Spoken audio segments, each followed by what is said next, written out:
Hi, in this video we're going to look at 3 ways to get more business, and when you think about it there are actually pretty much only 3 ways to do that. First is increase the number of clients you got.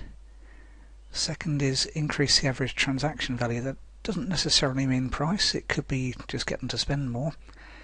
And the third is to increase the frequency that your clients rebuy at, the frequency of repurchase. So we're going to look at each of those in turn. And the first way, increase the number of clients, and it's what most businesses concentrate on. And to do that you need systems in place.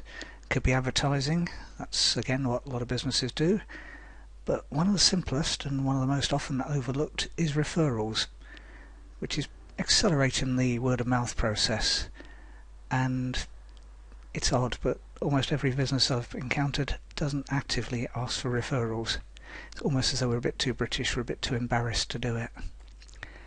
But it should be part of your sales and follow-up process. Different businesses can do that in different ways, and it could be as simple as a thank you note that gets sent out soon after a sale, and a physical thank you card gets noticed, because we don't get much post nowadays, it's only bills pretty much. And so the occasional sales flyer saying, do you really want to use broadband from us or whatever, but a thank you note, especially one that's hand signed, maybe in a nice yellow envelope or something to make it really stand out, and a real stamp, that gets noticed. And with that you can ask for referrals, or you can maybe include a note with the delivery of your product or service, depends what you're selling. And the other way, which I really like, is an ethical bribe, and we've seen people from Sky and others do that.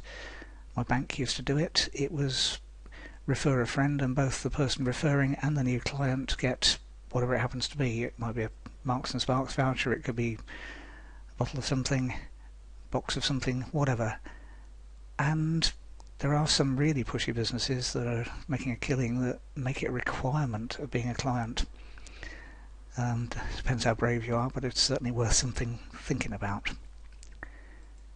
Next is increasing the average transaction value, and it doesn't have to be put up your prices, all that really can work quite nicely.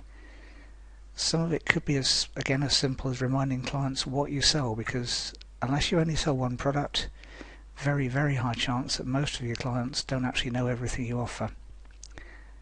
Another option is adding value, and if you're not sure what to do, walk around a supermarket. They use extra free, that happens on packs all the time, buy one get one free deals, multi-buys where you buy 2 for a price, 3 for a price, whatever, and much more.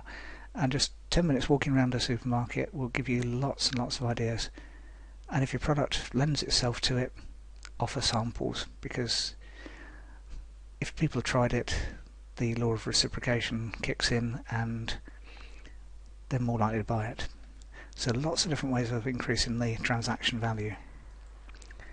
And the third option is increasing the frequency of repurchase, and again, lots of different ways of doing it. It doesn't actually have to be your product. If you've only got 1 or 2 products, it could be products you endorse or sell as well as. So lots of ways of doing that. If you work with other businesses and whatever, you could do that and get a commission on it. So it can be products that you endorse rather than ones that you normally sell. Next option is to have a client-only private sale. Those again work a treat. You get invited, you get nibbles, and you get a chance to buy stuff at client-only prices. That can work really nicely. Another option which you see quite regularly is a gift for increased purchases. A few years ago, bought some stuff from a trade supplier, and they, depending on how much you bought, depending on what you qualified for as a gift. Very simple, not very subtle, but it works a treat. And another option is developing other products to sell. So if you've only got 1 or 2 things in your repertoire, maybe, just maybe, you can do other things. Have a think about that. Not necessarily as easy, but sometimes it can be blindingly obvious. Just look around at some of your competition and work out what they sell, whether you could offer something similar. And you knew this was going to come. Get more help, because especially when you're running your own business, it's difficult to see the wood from the trees, and an outside set of eyes can spot things that they think are blindingly obvious, but you don't. If you've ever watched a reality TV show, one of the business ones, where you've been screaming at the TV, why don't they do that? That's exactly what happens to most of us in small business. So if you'd like help to grow your business, give me a call. My name's Trevor, and the number is 07967 478 272.